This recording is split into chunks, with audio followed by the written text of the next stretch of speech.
र आजको यो विशेष शुभकामना कार्यक्रममा उपस्थित हुनुभएका अतिथिहरू र साथसाथै यहाँ उपस्थित हुनुभएका सम्पूर्ण व्यक्तित्वहरूलाई मेरो ख्रीष्टीय अभिवादन छ। र सबैभन्दा पहिला म यो 2021 को क्रिसमसको शुभकामना दिन चाहन्छु। येशू जन्मनु भएको शुभकामना र साथसाथै आउने 2022 को नववर्षको पनि म शुभकामना दिन चाहन्छु। र मलाई दिएको समय 15 मिनट छ र त्यो 15 मिनट भित्रमा म परमेश्वरको वचनका केही कुराहरू तपाईहरुको बीचमा बाँड्न लागि राखेको छु। र म यो आयोजक समितिलाई पनि धन्यवाद दिन चाहन्छु र उहाँले मलाई आज तपाईहरुको बीचमा परमेश्वरको वचन ल्याउने यो मौका दिनुभएको छ र म उहाँहरुप्रति आभार व्यक्त गर्न चाहन्छु। र आज बाइबलबाट म तपाईहरुको बीचमा केही कुराहरू बताउन लागि राखेको छु र यो सबै खण्डलाई अहिले पढ्ने समय नहुन पनि सक्छ, त्यसकारण म यसबाट केही बुँदाहरू तपाईहरुको बीचमा ल्याउने छु। र लुकाको सुसमाचार 2 अध्यायको 1 पददेखि लिएर तल 20 पदसम्मको यो खण्ड हो र जहाँ येशू ख्रीष्टको जन्मको बारेमा र साथसाथै येशू ख्रीष्टको जन्ममा भएका विविध घटनाहरूको बारेमा पनि यहाँ उल्लेख गरिएको छ। र हामी हरेक वर्ष येशू ख्रीष्ट जन्मनु भएको कुरालाई एउटा उत्सवको रूपमा मनाउँछौँ र क्रिस्चियनहरूले बुझेर मनाउँछन् अनि कतिजना अरू व्यक्तिहरूले नबुझिकन पनि मनाउँछन्। र आज तपाईले विभिन्न मलहरूमा अनि विभिन्न ठाउँहरूमा क्रिसमस आयो भनेर सजावट गरेको पनि देख्नुहुन्छ। र बुझेर किन हामी क्रिसमस मनाउँछौँ भन्ने कुराको एउटा गहिरो अर्थ छ भने अर्को किसिमले मानिसहरूले नबुझिकन पनि यसको महत्त्व थाहा नगरिकन पनि एउटा उत्सवको रूपमा उनीहरूले मनाइराखेका छन्। र क्रिसमस वा येशू जन्मको कुरा अति नै गहिरो छ र येशू जन्म सँगसँगै उहाँको क्रुसको मृत्यु र उहाँको पुनरुत्थानलाई पनि हामी एकसाथ समावेश गर्छौं।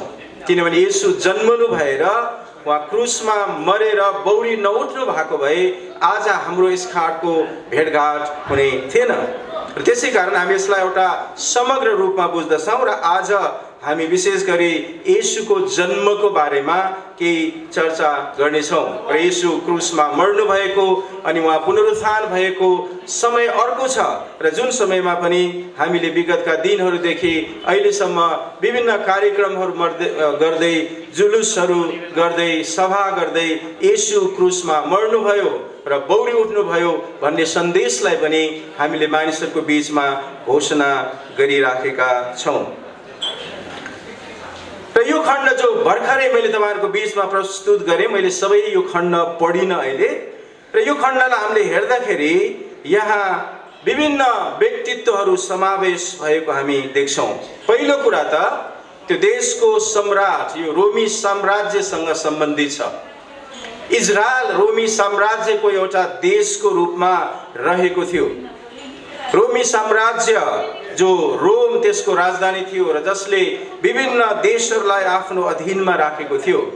र त्यो देशको सम्राट कैसर वा सिजरले एउटा घोषणा गरे कि अब सबै मेरो देशका मानिसहरूको जनसङ्ख्या लिनु, मेरो साम्राज्यको जनसङ्ख्या लिनु। अनि हामी देख्दछौँ उनले त्यो घोषणा गरिसकेपछि योसेफ र मरियम चाहिँ बेथलेहेममा जानु पर्यो। र यसको पछाडिको एउटा बडो महत्त्वपूर्ण अर्थ छ। येशू ख्रीष्टको जन्म बेथलेहेम भन्ने ठाउँमा हुनुपर्ने थियो र संसारको अरू कुनै पनि ठाउँमा हुनु हुँदैन थियो। इजरायलको पनि बेथलेहेम बाहेक अर्को ठाउँमा हुनु हुँदैन थियो। र आज धेरै मान्छेले भन्ने गर्छन् यदि मैले विश्वास गर्नु हो भनेदेखि येशू नेपालमै जन्मिनु पर्ने हो, इजरायलमा पनि उहाँ जन्मिन सक्नुहुन्न थियो बेथलेहेम बाहेक। त्यसै कारण मरियम र योसेफलाई बेथलेहेमसम्म पुर्याउनको लागि परमेश्वरले त्यो देशको सम्राटलाई प्रयोग गर्नुभयो। अरू कुनै पनि कारणबाट उनीहरू बेथलेहेम जाने सम्भावना थिएन। त्यसकारण जनसङ्ख्या लिने उर्दी जारी गरिसकेपछि झन्डै 60 किलोमिटर टाढा त्यस बेलाको यात्रा नभएको अवस्थामा उनीहरू हिँडेर बेथलेहेममा पुगे। धेरै दिन लगाएर बेथलेहेममा पुगे र बेथलेहेममा उनीहरूलाई पुर्याउने एउटै मात्र तरिका सम्राटको आदेश थियो। अरु कुनै पनि आदेशबाट उनीहरू जाँदैनथे। त्यसैकारण परमेश्वरको वचन पूरा गर्नको लागि परमेश्वरले सम्राटहरूलाई, राजाहरूलाई, शासकहरूलाई प्रयोग गर्नुहुन्छ। शासकहरूलाई थाहा हुँदैन हामीलाई परमेश्वरले प्रयोग गर्नु भएको छ, तर परमेश्वरले आफ्नो अलौकिक शक्तिमा, अदृश्य शक्तिमा उहाँले शासकहरूलाई प्रयोग गर्नुहुन्छ। कैसर अगस्टसलाई मैले परमेश्वरको योजना पूरा गरिराखेको छु भन्ने कुरा थाहा नहुँदै पनि उनले यो जनसङ्ख्या लिनु भन्ने उर्दी गरेको हुनाले मरियम र योसेफ बेथलेहेममा जानु पर्यो र उनीहरू बेथलेहेममा भएकै समयमा येशू ख्रीष्टको जन्म भयो। त्यसैकारण हामीले यो कुरा याद गर्नुपर्दछ कि परमेश्वरले आफ्नो योजना पूरा गर्नको लागि विभिन्न किसिमका तरिकाहरूलाई प्रयोग गर्नुहुन्छ र उहाँले त्यो देशका शासकहरूलाई पनि प्रयोग गर्नुहुन्छ र कतिपल्ट शासकहरूले त्यो कुरा बुझिराखेका हुँदैनन्, तर परमेश्वरले आफ्नो महिमाको लागि, आफ्नो योजना पूरा गर्नको लागि प्रयोग गर्नुहुन्छ। दोस्रो कुरा परमेश्वरले सामान्यभन्दा सामान्य मानिसहरू कहाँ सुसमाचार ल्याउनुहुन्छ। परमेश्वर सार्वभौम हुनुभएको कारणले, सबैभन्दा उच्च हुनुभएको कारणले उहाँले उच्च ओहदामा हुने व्यक्तिहरूलाई प्रयोग गर्नुहुन्छ र साथसाथै समाजमा घृणित, हेलित, अपमानित सबै किसिमका व्यक्तिलाई प्रयोग गरेर उहाँले तिनीहरूलाई सम्मान र आदर दिनुहुन्छ। यो परमेश्वरको राज्यको योजना हो। त्यसैकारण येशू जन्मनु भएपछि सबैभन्दा पहिला सुसमाचार गोठालाहरू कहाँ आयो, जसलाई समाजले हेला गरेको थियो। समाजले उनीहरूलाई कुनै उच्च स्थान दिएको थिएन। उनीहरू चौरमा रमाउने व्यक्तिहरू थिए। तर परमेश्वरले यी गोठालाहरू कहाँ येशू जन्मको सुसन्देश लिएर स्वर्गदूतहरूलाई पठाउनु भयो अलौकिक किसिमले। जब स्वर्गदूतहरू त्यहाँ गए समाचार दिनलाई, समाचार चाहिँ के थियो? न डराओ, किनभने स्वर्गदूतको ज्योति चम्किएको देखेर यी गोठालाहरू डराए र स्वर्गदूतले भने न डराओ। न डराउनको निम्ति कारण हुनुपर्छ। त्यतिकै न डराओ भनेर पुग्दैन, न डराउनको निम्ति कारण हुनुपर्छ।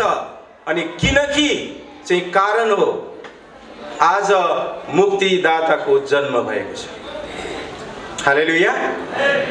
त्यतिकै नडरा भनेर हुँदैन। किन नडराउने भन्ने कुराको कारण चाहिन्छ। आज संसारमा मानिसहरूलाई नडराउनु, सबै कुरा ठिकठाक हुन्छ भन्ने खालको सन्देश दिइन्छ, तर त्यो अल्प सन्देश हो, त्यो पुरा सन्देश होइन। त्यसैकारण मानिसलाई कारण चाहिन्छ। त्यो कारण चाहिँ मुक्तिदाताको जन्म भएको छ। डरबाट छुटकारा दिने व्यक्तिको जन्म भएको छ। पापबाट छुटकारा दिने व्यक्तिको जन्म भएको छ। बन्धनबाट छुटकारा दिने व्यक्तिको जन्म भएको छ। समाजमा अपमानित र हेलित भएर बसिराखेका व्यक्तिहरूलाई छुटकारा दिनको लागि आज मुक्तिदाताको जन्म भएको छ। येशू ख्रीष्ट संसारमा त्यही मुक्तिदाता भएर जन्मिनु भएको हो र उहाँले गोठालाहरूलाई त्यो सन्देश दिनुभयो। अनि ती गोठालाहरू सँगसँगै गोठालाहरू भएकै ठाउँमा स्वर्गदूतहरूको अर्को ठुलो दल देखा पर्यो र तिनीहरूले भने सर्वोच्चमा परमेश्वरलाई महिमा र पृथ्वीमा जुन मानिसहरूसँग उहाँ प्रसन्न हुनुहुन्छ तिनीहरूलाई शान्ति। स्वर्गमा परमेश्वरलाई महिमा, सारा विश्वका मालिकलाई महिमा होस्। मैले अध्ययन गर्दै गर्दा 70 को दशकमा 1970s को डिकेड्समा संसारभरि नास्तिकहरूको संख्या चाहिँ 30% थियो 70 को दशकमा। तर अहिले त्यो 30% नास्तिकहरूको संख्या घटेर अहिले 10% मा झरेको छ। त्यसैकारण संसारमा मानिसलाई थाहा छ कि सबैभन्दा सर्वोच्च परमेश्वर हुनुहुन्छ। हालेलुया। म परमेश्वरमा विश्वास गर्दिनँ भनेर कसैले जीवनभरि भन्यो भने पनि उसको मृत्यु शैय्यामा उसले हे परमेश्वर भनेका आवाजहरू इतिहासमा रेकर्ड भएका छन्। किनभने मानिस परमेश्वर बिना ओ असन्तुष्ट हुन्छ, रित्तो हुन्छ। परमेश्वरको आत्मा मानिससँग भएको हुनाले त्यो आत्मा दिनुहुने परमेश्वरसँग संगति नगरुन्जेलसम्म मानिस जहिले पनि रित्तो हुन्छ। संसारका भौतिक कुराहरूले, संसारका ज्ञान बुद्धिले, संसारका शिक्षा दीक्षाले मानिसलाई कुनै पनि हालतमा सन्तुष्टि दिन सक्दैन। मानिसलाई सन्तुष्टि दिन सक्ने एकजना मात्र हुनुहुन्छ, जो सर्वोच्चमा हुनुहुने परमेश्वर हुनुहुन्छ। र उहाँले मात्र मानिसलाई भित्रबाट बाहिर परिवर्तन गर्नुहुन्छ। आज संसारका मानिसहरूको रणनीति चाहिँ मानिसलाई बाहिरबाट भित्र परिवर्तन गर्ने तरिका त्यो जहिले पनि असफल हुन्छ। भित्रबाट बाहिर परिवर्तन आउँछ। जब एउटा व्यक्ति भित्र परिवर्तन हुन्छ त्यसपछि उसले समाजमा सेवा गर्न थाल्छ। बाइबलले हामीलाई यो कुरा बताउँदछ, मानिसले सेवा गरेर, मानिसले अरूलाई सहयोग गरेर पापबाट मुक्ति पाउन सक्दैन।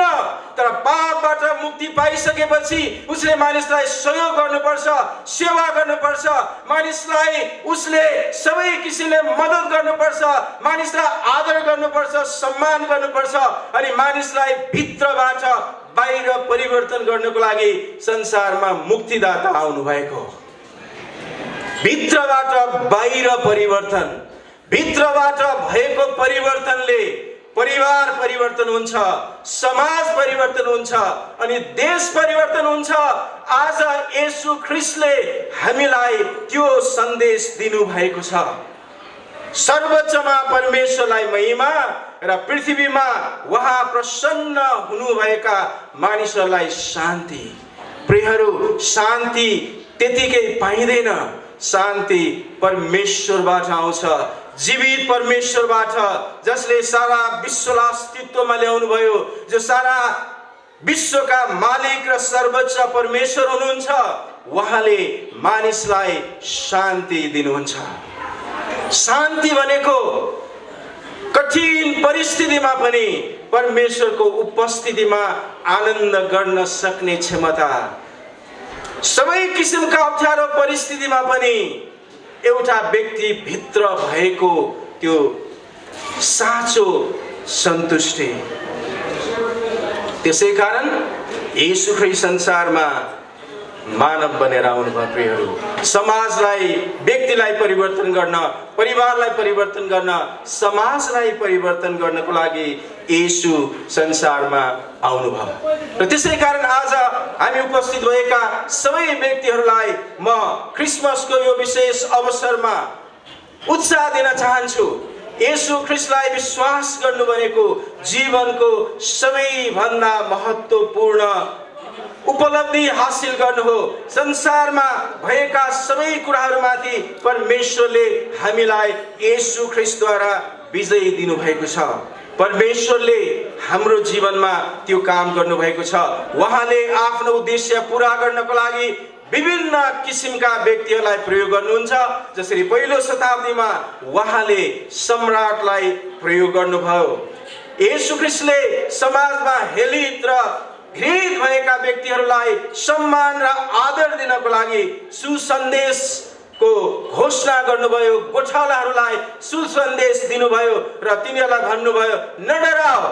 किनभने मुक्तिदाताको जन्म भएको छ र सुसमाचारले मानिसहरूको जीवनमा परिवर्तन ल्याउँछ। र म एक दुईटा उदाहरण दिएर तपाईहरुको बीचबाट बिदा हुन चाहन्छु। हामीले धेरैपल्ट सुनेका छौं चीनमा परमेश्वरलाई विश्वास गर्ने मान्छे छैनन्, तर मसँग रेकर्ड छ चीनमा अहिले 10 देखि 15 करोडको बीचमा क्रिस्चियनहरू छन्। त्यसको एउटा ठूलो इतिहास छ। कसरी यो घटनाहरू भए अहिले त्यो भन्ने समय छैन, तर धेरै मानिसहरू अहिले पनि येशू ख्रीष्टमा फर्किराखेका छन्। किनभने जबसम्म मानिसले परमेश्वरसँग सम्बन्ध राख्न सक्दैन ऊ जहिले पनि असन्तुष्ट रहन्छ। अहिले मैले यो कुरा तपाईहरुको बीचमा बाँडिसकेँ। आज धेरै मानिसले दक्षिण कोरियाको कुरा गर्छन्। हो, दक्षिण कोरिया 1950 मा नेपाल भन्दा पनि गरिब थियो, अहिले किन त्यो सम्पन्न भयो? हिजो मात्र मैले एउटा इन्टरभ्यूमा सुनिराखेको थिएँ। उहाँहरूले त्यो भित्र किन परिवर्तन भयो भन्ने कुरा बुझ्नुहुन्न र त्यस विषयमा खोज तलास पनि गर्नुहुन्न। मेरो खोज तलासले, मैले बुझेको कुराले 1950 पछि दक्षिण कोरियामा येशू ख्रीष्टको सन्देश यति धेरै फैल्यो र अहिले झन्डै 40% त्यो देशमा क्रिस्चियनहरू छन्। क्रिस्चियनहरूको कारण त्यो देश वृद्धि भएको हो। क्रिस्चियनहरूको कारण त्यो देशमा एउटा विकास भएको, त्यो कुरामा ग्यारेन्टी छ तपाईलाई भन्छु। किनभने दक्षिण कोरियामा कुनै पनि भ्रष्टाचारीले मुक्ति पाउँदैन। त्यहाँ भएका राष्ट्रपति समेतले आफै हत्या गरेर मरेका छन्। किनभने दक्षिण कोरियामा क्रिस्चियन मूल्य र मान्यता भ्रष्टाचार गर्नु हुँदैन भन्ने बाइबलको सिद्धान्तलाई त्यहाँका मानिसहरूले लिएको कारण त्यो देश समृद्ध भएको हो। देश त्यतिकै समृद्ध हुँदैन, देश भित्रबाट बाहिर परिवर्तन हुनुपर्छ। भित्र परिवर्तन भइसकेपछि एउटा व्यक्तिमा सेवा गर्ने भावना हुन्छ, एउटा व्यक्तिमा मन हुन्छ। धेरै पल्ट मानिसहरूले सोध्ने गर्छन् किन नेपालमा आएका विदेशका डाक्टरहरू गाउँ गाउँ गएर दुःख भोगेर मानिसको उपचार गर्छन्, तर नेपाली डाक्टरहरू कहीँ गाउँ गाउँ जाँदैनन्। किनभने उनीहरू गाउँ गाउँ जानुको कारण उनीहरूको भित्र येशू ख्रीष्टले परिवर्तन गरेको कारण, सेवाको आत्मा भएको कारण उनीहरू कुनै पनि ठाउँमा गएर सेवा गर्न सक्छन्। त्यसै कारण सेवा त्यतिकै आउँदैन। सेवा दिने प्रेरणा येशू ख्रीष्टले आफ्नो जीवनको बलिदानबाट दिनुभएको छ। उहाँ हाम्रो लागि उत्तम उदाहरण हुनुहुन्छ, नमुना हुनुहुन्छ। यदि हामी सेवा गर्न चाहन्छौँ भने येशू ख्रीष्टको नमुनालाई पछ्याउनु पर्छ। त्यसको लागि हामीले बाइबल पढ्नुपर्छ। बाइबलले कसरी येशू ख्रीष्टको बारेमा हामीलाई बताएको छ। सिङ्गापुरमा भएका 40% डाक्टरहरू क्रिस्चियनहरू हुन् र उनीहरू सबै गैर क्रिस्चियन समुदायबाट क्रिस्चियन बनेका हुन्। क्रिस्चियन बन्ने कुरा नेपालमा खाली मानिसलाई आर्थिक प्रबलन भनेर भनिएको छ, दोस्याइएको छ, त्यो होइन। क्रिस्चियन बन्ने कुरा भित्र परमेश्वरले एउटा व्यक्तिको हृदयमा परिवर्तन गर्ने कुरा हो। यो कुनै आर्थिक प्रबलनसँग सम्बन्धित छैन। नत्र भने ती डाक्टरहरू किन गैर क्रिस्चियन समाजबाट क्रिस्चियन बन्नु पर्यो? किनभने आत्मिक अभ्यास हो। आत्मिक अभ्यास भएको कारणले परमेश्वरले मानिसलाई आन्तरिक रूपमा परिवर्तन गर्न चाहनुहुन्छ र हामीले यो देशको लागि प्रार्थना गर्न आवश्यक छ।